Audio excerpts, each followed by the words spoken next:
Bem, então, bancos estão quebrando no mundo todo e aqui a gente pode aprender sobre isso e sobre renda fixa. Bem, quem acompanha esse canal já viu que faliram dois bancos aqui no Brasil mês passado. Não foi um grande problema, porque eram bancos relativamente pequenos, então a FGC vai cobrir todo mundo. Quer dizer, quem tinha até o 250 mil e não tinha ninguém com investimentos muito grandes, ou então tipo, Itaú não tinha grandes depósitos desses bancos que faliram aqui.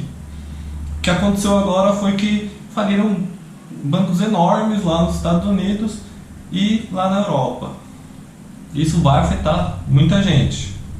Eu não vou entrar em muitos detalhes porque eu acredito que ainda preciso ensinar alguns termos aqui no canal. Então lá na frente eu vou tentar explicar mais ou menos o que aconteceu na crise de 2008 e como que isso aparenta ser parecido, ou então está se encaminhando para isso. Ainda não sabemos se vai acontecer exatamente igual, tá? Mas vamos lá o que aconteceu. Lá nos Estados Unidos primeiro faliu o Signature Bank. Era um banco não tão grande assim, tá bom? Mas já foi um sinal de que alguma coisa estava dando errado. Até aí todo mundo ficou preocupado tal, mas estava ainda sob controle. Lá tem o FDIC, que é parecido com FGC aqui no Brasil, só que lá é 250 mil dólares ao invés de 250 mil reais aqui. Então um pouquinho mais de dinheiro, né? Fora isso, logo na sequência, 1 ou 2 dias depois, um banco bem grande, um dos maiores dos Estados Unidos, que é o Silicon Valley Bank, tá? O SVB. Para quem não sabe, Silicon Valley é uma área lá na Califórnia onde ficam grandes empresas de tecnologia como Google, Facebook, Microsoft, tá? É uma das áreas mais desenvolvidas no mundo, que mais cresce, então é um bom lugar para você estar, investir. Então esse banco estava bem localizado. O problema é que ele tinha muito desses clientes eram startups, que são empresas normalmente no ramo de tecnologia, precisam de pouco investimento e o potencial de crescimento enorme. Mas também o risco delas é muito grande. Essa semana, de novo, o Credit Suisse anunciou que está com grandes dificuldades financeiras e que pode vir a falir. O Banco Central lá da Suíça já entrou e falou que vai ajudar o Credit Suisse. Além disso, também lá nos Estados Unidos, First Republic Bank, ele é um pouco menor que o Silicon Valley, mas ele ainda é grande. Se fosse aqui no Brasil, ele estaria muito à frente de muitos bancos, não chegaria perto dos 4 maiores, que são Banco do Brasil, Bradesco, Itaú e Santander, mas ele ainda estaria figurado entre os grandes, tá bom? Ele anunciou que está com grandes dificuldades. Outros bancos entraram com 30 bilhões para ajudar ele, então o cenário não é muito favorável.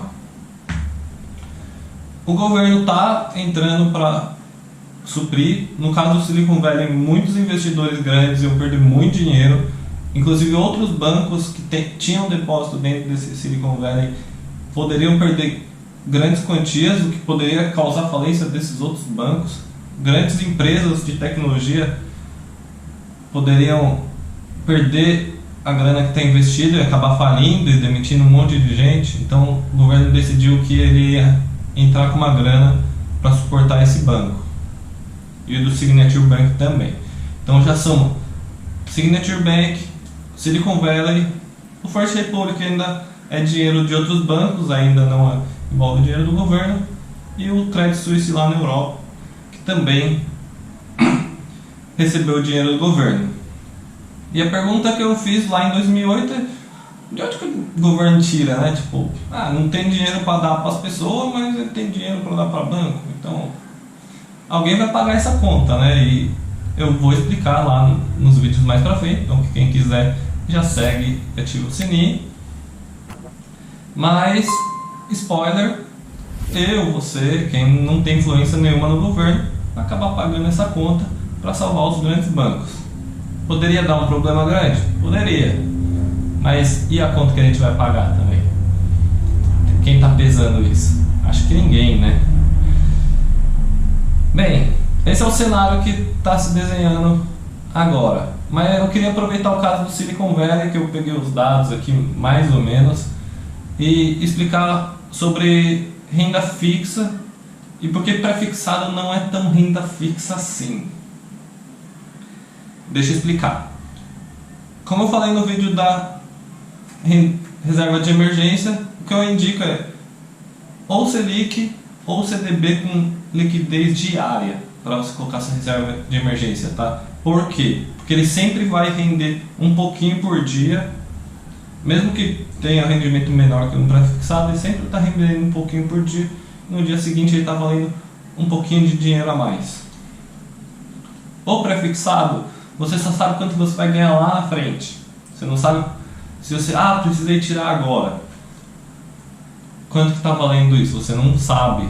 Então, em períodos turbulentos, pode acabar tendo uma variação para baixo, e daí você espera até o vencimento, ou, como foi o caso agora, se você não puder esperar, você vai ter que tirar no prejuízo. Então, não seria interessante. Eu já expliquei mais ou menos o mecanismo lá no vídeo dos pré-fixados e IPCA+, que eu vou colocar o card aqui em cima também. Mas eu vou mostrar uma conta que eu fiz aqui, mais ou menos com os dados do Silicon Valley Bank, tá? Bem, o Silicon Valley Bank ele tinha alguns investimentos em renda fixa. Como ele investe muito em startups, que são coisas de risco, ele tinha muitos investimentos em imobiliário, que é imóveis, são considerados investimentos seguros, e renda fixa do governo americano, também são considerados um dos ativos mais seguros do mundo. Então, ele tinha uma certa preocupação com isso. Lá nos Estados Unidos ele não tem nenhum título como a Selic, que todo dia rende um pouquinho. Tudo lá é prefixado. Tudo bem que tem o título de 3 meses, então é quase uma Selic. Então, daqui a 3 meses, às vezes eu consigo enrolar para pagar alguém durante 3 meses, então mesmo que caia um pouquinho hoje, eu consigo resgatar nesse de 3 meses. Só que eles tinham muitos títulos de 2 a 5 anos para vencer. Por isso que eu não tenho os valores exatos aqui. Mas eu fiz uma média, eu coloquei 4 anos aqui só para fazer uma simulação, ok? Também não sei qual que foi a taxa que eles pegaram lá. Eu coloquei 2%, que era o que estava. Chegou até 0%, mas começou a subir. Eu coloquei 2% aí, só para a gente fazer uma simulação, tá? Bem, os títulos que estão na mesa, né, no caso, foram 21 bilhões de dólares que o Silicon Valley tinha. Isso não são todos os títulos desse banco, tá? Então, outros títulos podem vir a ser um problema agora que o banco faliu e para pagar as pessoas. Então, o governo vai injetar uma grana boa aqui para cobrir o depósito de todo mundo. Mas o que aconteceu? Como são startups lá do Vale do Silício, elas são as que mais estão sofrendo com a crise desse ano. Esse ano está havendo uma crise e está tendo muitas demissões, principalmente Google demitiu 12 mil pessoas no mundo inteiro, só lá no mundo inteiro, inclusive aqui no Brasil, conforme essa notícia aqui, ó. Além disso, as ações do Google já caíram no último ano quase 30%. É um prejuízo para a empresa, então ela tem que rebalancear esses gastos. E às vezes ela precisa pagar as contas dela, os próprios trabalhadores ou algum fornecedor que tem alguma coisa, as contas lá, o aluguel do espaço que eles têm, essas coisas, ou servidores. Por causa disso, a Google, por exemplo, teve que retirar uma grana.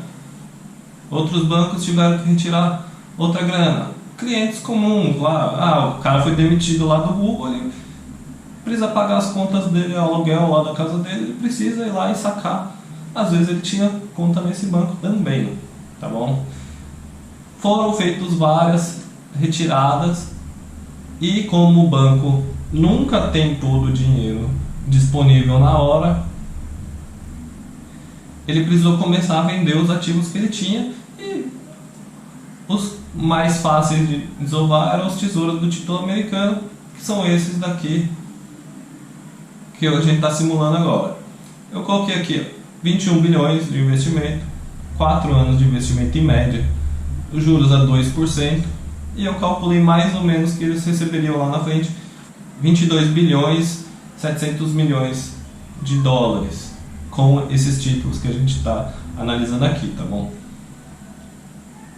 Hoje os juros já estão quase em 5%, então eu coloquei aqui que os juros subiram. Isso quer dizer que o valor nominal hoje é muito menor do que eles investiram lá atrás. Porque pelos meus cálculos aqui, nessa simulação, tá? Não são valores fixos, deu 18 bilhões 700 milhões de dólares para vender hoje. Mas lembrando, se eles esperassem esses 4 anos, lá na frente eles iam retirar os 22 bilhões 700 normalmente. Então não muda nada nesse cenário. Mas como eles precisaram resgatar antes, eles têm uma perda aqui de 2,3 bilhões de dólares, segundo minha simulação. É lógico que eu falei, é uma simulação. Na verdade, a perda que foi registrada foi de 1,9 bilhões, mais ou menos isso daí. Mas eu só queria mostrar mais ou menos qual que é a lógica. E o que isso afeta os seus investimentos. Se você está pensando em pegar pré-fixado, lembre-se disso, você tem que poder segurar esse valor até o final. Não pode ser uma coisa para emergência. Ah, mas eu bati um carro. Você tem que ter uma grana numa Selic ou alguma coisa de liquidez diária. Ah, fui demitido. Essa grana vai ter que sair desse investimento imediato. Não pode ser de uma pré-fixada. Pré-fixado também é um bom investimento, mas tomar cuidado com isso, porque pode falir até grandes bancos. E é isso aí, se vocês curtiram essa dica do canal, deixa aquele like. Se vocês quiserem entender mais sobre o mercado financeiro, investimento, essas coisas, algumas notícias vou trazer aqui, então segue, ativa o sininho que eu vou trazendo mais vídeos todas as semanas. Valeu!